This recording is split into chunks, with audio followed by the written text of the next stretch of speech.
Good afternoon everyone and welcome again, and without further ado I'd like to introduce you to the person that actually got us permission to film here on opening day, Moria Cameron. Hello Moira. Hello, how are you? I'm very good, thank you. Very warm welcome to the tower. Very warm welcome. Thank you so much for getting us permission to film here. Do you know, thank you so much for supporting us and asking for permission to film here, because it's just on opening day, especially this morning. There was lots of press about this morning, but to have our regular Blue Badge guide support us it's very important, so thank you. You have been very supportive of London Blue Badge tourist guides. I know you've been on Alex Lacey's Global Tea Time a couple of times. Yeah. That's one of her most popular guests, so thank you for taking the time out today.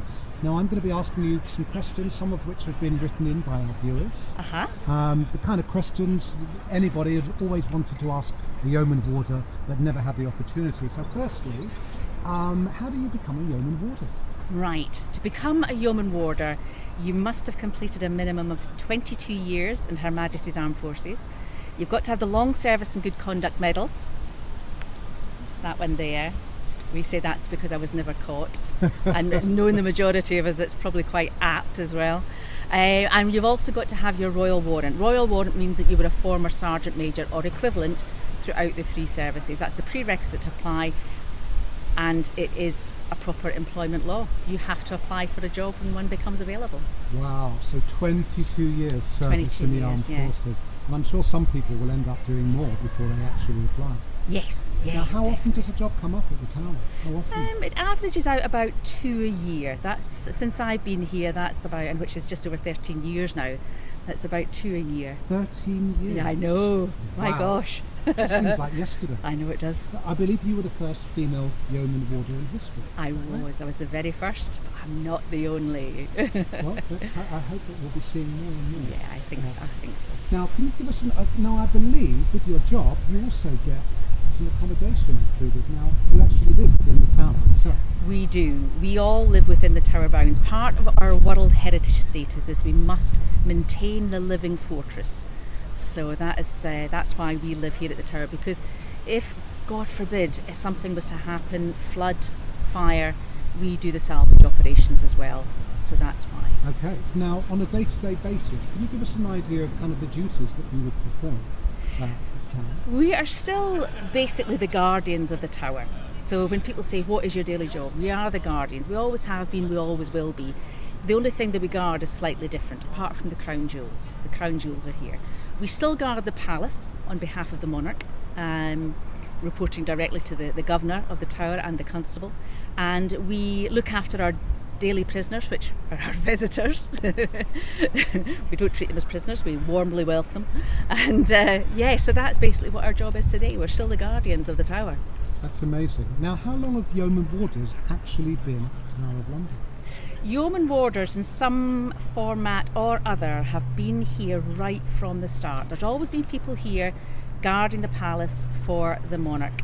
So that is our predecessors, but 1485 is roughly when the Yeoman Warders and the Yeoman of the Guard came into existence. So more than 500 years. Yes. It must be amazing walking around, having a sense of that continuity of history. That must give you a thrill. The first time I walked around the tower, first thing early in the morning, and I was only here about 2 days, and I was waiting for my delivery of furniture, and I walked round Water Lane from the east side, just came round the corner, and it was like there was nobody there, and it was like I'd been transported back in history, and I really had to stop and think, because it really felt as if I had. And then somebody came out and went, "Oh, hello, morning," and I went, "Oh." That's absolutely It is. Sometimes it does catch you just unawares, and you really get a wow moment. Now, I'm thinking about what happens at night if you run out of milk. How do you solve that problem if the tower's locked up? If the tower's locked up, if you're locked in the tower, you've got neighbours to call on. Milk is just one of those things. If somebody's got it, they've got it. If they haven't, they haven't. So it's I don't take milk, so I'm okay. Now, you mentioned the sovereign, Her Majesty the Queen. So the official name of the tower is Her Majesty's Palace and Fortress, the Tower of London. Yes. So have you actually met the Queen? I have been in her presence. I haven't been introduced to Her Majesty, but when she came here in 2014 for the rededication ceremony of the chapel, and she also visited the poppies that were in the moat as well. I was one of the chapel sextons at the time, and I very, very proudly stood in the chapel as she walked past me. So. That must have been an amazing experience. Yes, it was, because of course, as a female in chapel, we still wear our hats, whereas the gentlemen take them off. So she knew, she could see straight away, and she did eyeball me, there's no two ways about it. Fantastic. I mean, growing up as a little girl, that must have been, imagine just dreaming of the day that one day you might meet the Queen, and then it actually happened. And then it happened. Incredible. Now, one thing that we often get asked as Blue Badge tourist guides is, what is our favourite part of the tower? Do you have a favourite thing to show visitors? I've got a couple of favourite parts of the tower. I love the chapel. It's got a lot of peacefulness about it, especially first thing in the morning, or when you're closing down at night. I always say, when I'm opening up in the morning or I'm closing down, I always say good morning to the towers that I'm opening up. I always say good night to them, just in case there's anybody there. But the chapel is probably one of my favourite parts. It's just because it is so peaceful. Incredible. Now, people often ask us about your uniform. Would you mind talking a little bit about the uniform and what the letters represent? Yes, well, this is the blue undress uniform. We're more synonymous with the red and gold uniform with the white ruff, but that is our state uniform, and we only wear that on really special occasions. This is a special occasion, but it's not special enough, unfortunately.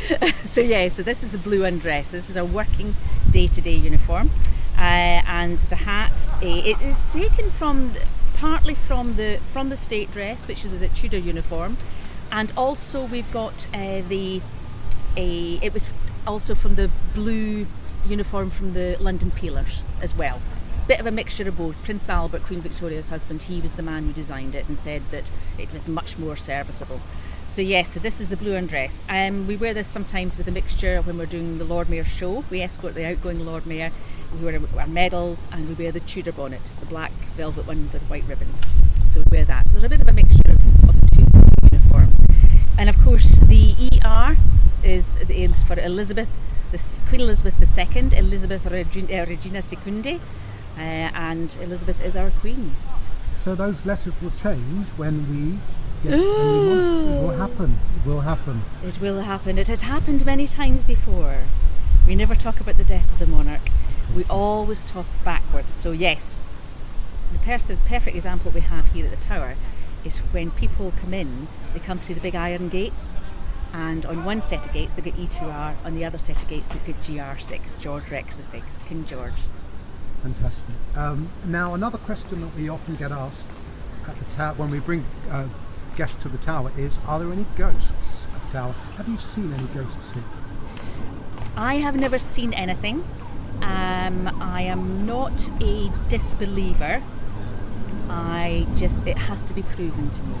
Okay, that's a very good answer. Yeah, it has to be proven. Now, just moving on, just before we finish, we've reopened today. Yes. So, of course, I mentioned earlier how excited I was to be let back in. I felt a little bit like the kid being led into the candy factory.